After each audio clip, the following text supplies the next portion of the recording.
सहारा India का पैसा कब मिलेगा? सहारा इंडिया लेटेस्ट न्यूज। सहारा इंडिया ने अपने निवेशकों के लिए अखबार में विज्ञापन दिया। भुगतान में देरी क्यों हो रही है और सभी निवेशकों को ब्याज सहित भुगतान कब तक मिल जाएगा? सहारा इंडिया परिवार के विरोध एकमात्र आरोप यह है कि सम्मानित निवेशकों को हमारे द्वारा भुगतान में विलंब हो रहा है। निश्चित रूप से हम भी लंबी अवधि के ब्याज का भुगतान भी कर रहे हैं। माननीय सर्वोच्च न्यायालय द्वारा पिछले 8 वर्षों से लगाए गए प्रतिबंधों के कारण पूरे समूह कोऑपरेटिव सहित सभी परिसंपत्तियों को बेचकर, गिरवी रखकर या संयुक्त उद्यम से कोई भी धन जुटाया जाता है तो माननीय सर्वोच्च न्यायालय के दिशा निर्देश अनुसार यह सारा धन सहारा सेबी के खाते में जमा किया जाएगा। हम इसमें से 1 रुपए का भी उपयोग संस्थागत कार्य के लिए नहीं कर सकते हैं, यहाँ तक कि सम्मानित निवेशकों के पुनरुत्थान के लिए भी नहीं। दूसरी ओर अब तक लगभग 22,500 करोड़ ब्याज के साथ, जो निश्चित रूप से माननीय न्यायालय के आदेश अनुसार हमको वापस मिलेंगे, सहारा सेबी के खाते में जमा किए गए हैं। जबकि पिछले 8 वर्षों से देश भर के 154 समाचार पत्रों में 4 बार विज्ञापन देने के बावजूद भी सेबी द्वारा सम्मानित निवेशकों को केवल 106.10 करोड़ का ही भुगतान किया गया, यानी केवल 0.5% ही भुगतान हुआ है और अब कोई भी दावेदार नहीं है।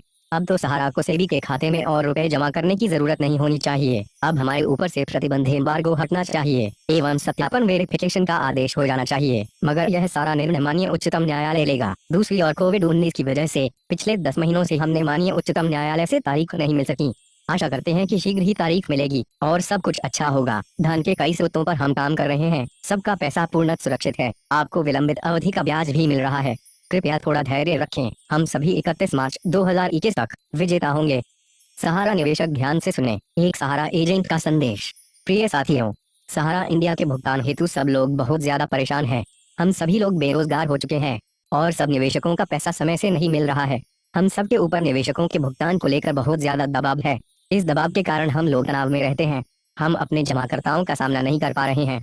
अब हम लोगों को और हमारे जमाकर्ताओं को एक ही मार्ग दिखाई दे रहा है, कंप्लेन करे, चाहे कोर्ट के माध्यम से, केंद्र व राज्य सरकार के माध्यम से हो, और यही सलाह अपने निवेशकों को दे रहे हैं।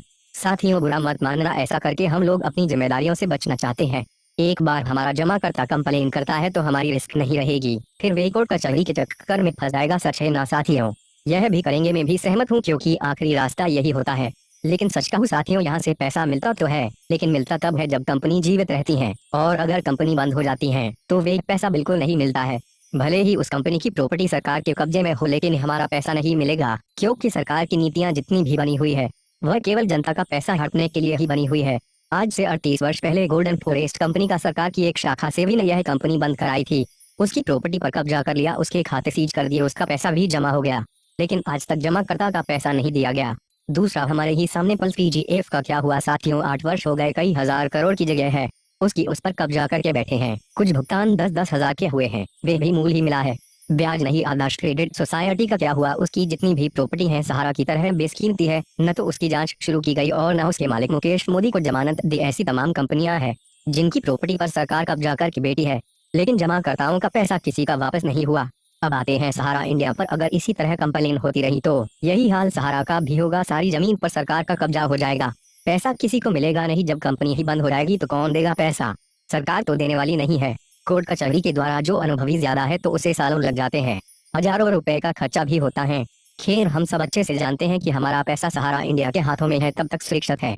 फिर भी हम यही गलतियां कर रहे हैं जो हमें नहीं करना है, यह भी करेंगे। लेकिन जैसा हमारे अभिभावक सहाराश्री का निर्देश हुआ है कि मार्च तक सब लोग धैर्य रखें, कंपनी अपनी जिम्मेदारियों के प्रति प्रतिबद्ध है, एक एक पैसा सुरक्षित है और ब्याज भी मिल रही है, तो फिर हम लोग जानबूझकर अपने सम्मानित जमाकर्ताओं का धन और अपना रोजगार क्यों खोना चाहते हैं?